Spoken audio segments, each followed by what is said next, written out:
Hello everyone, welcome to my channel.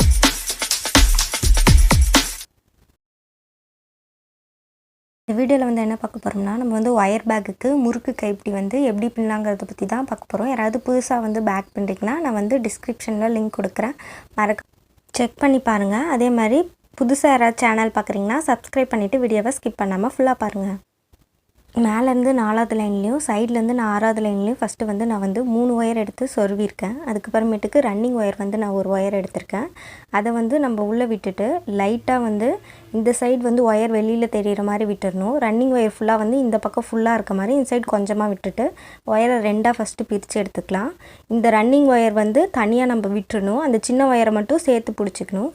First வந்து நம்ம left சைடுல வந்து ஒரு நாட் எப்படி போடுவோமோ அதே மாதிரி சுமார் ரவுண்டா வளைச்சிக்கலாம். வளைச்சிட்டு அதுக்கப்புறம் அந்த வயர் இருக்குல அந்த எல்லா வயருமே நம்ம வந்து ஃபுல்லா உள்ள விட்டுட்டு இழுத்தோம்னா நமக்கு ஒரு நாட் மாதிரி கிடைக்கும். நல்லா டைட் பண்ணிக்கலாம். அதே மாதிரி இப்போ வந்து ரைட் சைடுக்கு ரைட் பக்கம் இப்போ வந்து நம்ம கையை வளைச்சிட்டு ஒரு நாட் மாதிரி நம்ம எடுத்துட்டு அதுக்கப்புறமேட்டுக்கு நம்ம வந்து அந்த ஒயரை வந்து உள்ளே விட்டுட்டு நம்ம வந்து இழுத்துடலாம். இந்த ஒயர் வந்து மேலே பார்த்த மாதிரி இருக்கணும். நான் வச்சுருக்க பொசிஷனில் இருந்தால் தான் கரெக்டாக இருக்கும். புதுசாக போடும்போது நீங்கள் வந்து இந்த இடத்துல தான் வந்து மிஸ்டேக் பண்ணுவீங்க. அப்போ வந்து ஒயர் வந்து அப்படியே திருப்பிட்டு போகும். அதனால் ஹேண்டில் வந்து கரெக்டாக கைப்பிடி வந்து நம்மளுக்கு வராது. அதனால் இந்த இடத்துல நீங்கள் கரெக்டாக பண்ணிட்டீங்கன்னா உங்களுக்கு வந்து ரொம்ப ஈஸியாகவே இருக்கும். நம்ம நாட் போட்டு இழுக்கும்போது வந்து ஒயரை வந்து மேலே பார்த்த மாதிரி இருக்கணும். அப்போ தான் வந்து நம்மளுக்கு வந்து அந்த முறுக்கு ஹேண்டிலோட இது வந்து கரெக்டாக நம்மளுக்கு தெரியும் ஷேப்பும்.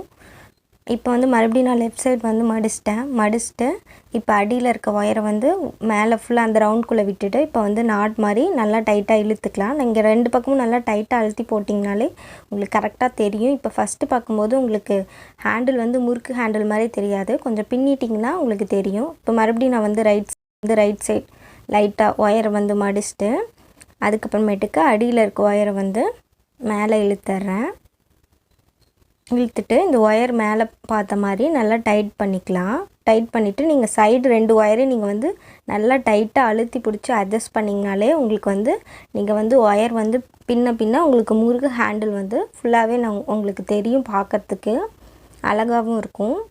அதே மாதிரி இப்போ மறுபடியும் லெஃப்ட் சைடு வந்து மடிச்சிட்டு இப்போ நடுவில் இருக்க ஒயர் எல்லாத்தையும் வந்து அடியில் விட்டு இழுத்துடலாம். நீங்கள் இழுக்கும்போது மேலே பார்த்த மாதிரியே நல்லா டைட்டன் பண்ணி இழுத்துக்கோங்க. அப்போ தான் வந்து கரெக்டாக நம்மளுக்கு ஷேப் கிடைக்கும். ரெண்டு பக்கமும் நம்மளுக்கு வந்து ஒரு நாட் போட்ட மாதிரி கிடைக்கும். சென்டரில் அந்த முறுக்கு ஹேண்டில் வந்து தெரியும். அப்படியே ஃபஸ்ட்டு பின்னும்போது வந்து உங்களுக்கு வந்து கன்ஃபியூஸாக இருக்க மாதிரி தான் இருக்கும். அதுக்கப்புறமேட்டுக்கு நீங்கள் வந்து ஒரு 2 டைம் ட்ரை பண்ணி பார்த்தீங்கன்னா உங்களுக்கு வந்து ஈஸியாக இருக்கும்.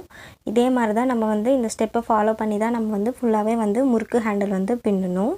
நீங்கள் வந்து கரெக்டாக வந்து அண்டர்ஸ்டாண்ட் பண்ணிட்டீங்கனாலே வந்து ஈஸியாக வந்து முறுக்கு ஹேண்டில் வந்து பின்னிடலாம். ஃபுல்லாகவே வந்து இது மாதிரி வந்து நம்ம பின்னிடலாம். இந்த ஸ்டெப்ஸை ஃபாலோ பண்ணி தான் இது ஃபுல்லாக வந்து நம்ம பின்ன போகிறோம். நல்லா வந்து அழுத்தி 2 பக்கமும் நாட்டை வந்து இழுத்திங்கனாலே உங்களுக்கு முறுக்கு ஹேண்டில் வந்து கிடச்சிரும். பேக் சைடு வந்து திருப்பி பார்த்திங்கன்னா உங்களுக்கு இந்த மாதிரி தான் கிடைக்கும். நாட் போட்டது வந்து சென்டர் நாட் மட்டும்தான் இப்படி இருக்கும். சைடில் வந்து ஒரு வளைவாக ஒரு ஷேப்பாக நம்மளுக்கு வந்து கிடைக்கும். இதே மாதிரி தான் வந்து முறுக்கு ஹேண்டில் வந்து ஃபுல்லாக பின்னணும். இந்த இதை வந்து ஃபுல்லாக பின்னிடலாம். முறுக்கு ஹேண்டிலை நான் வந்து ஃபுல்லாக பின்னி முடிச்சிட்டேன். ஃபினிஷிங் பார்த்திங்கன்னா பார்க்குறதுக்கு இப்படி தான் இருக்கும். ஃபுல்லாக வந்து அண்டர்ஸ்டாண்ட் பண்ணிவிட்டு பின்னிட்டிங்கன்னா உங்களுக்கு வந்து ரொம்ப ஈஸியாக இருக்கும். ஃபஸ்ட் டைம் பின்னும்போதே நீங்கள் வந்து ரொம்ப ஈஸியாக வந்து பின்னிடலாம். பேக் சைடு வந்து நம்மளுக்கு இந்த மாதிரி தான் கிடைக்கும் முறுக்கு ஹேண்டிலில். இந்த வீடியோ பிடிச்சிருந்தால் லைக் பண்ணுங்கள், ஷேர் பண்ணுங்கள், கமெண்ட் பண்ணுங்கள். மறக்காமல் சேனலை சப்ஸ்கிரைப் பண்ணிவிட்டு பெல் ஐக்கானையும் கிளிக் பண்ணிவிடுங்க. தேங்க்ஸ் ஃபார் வாட்சிங்.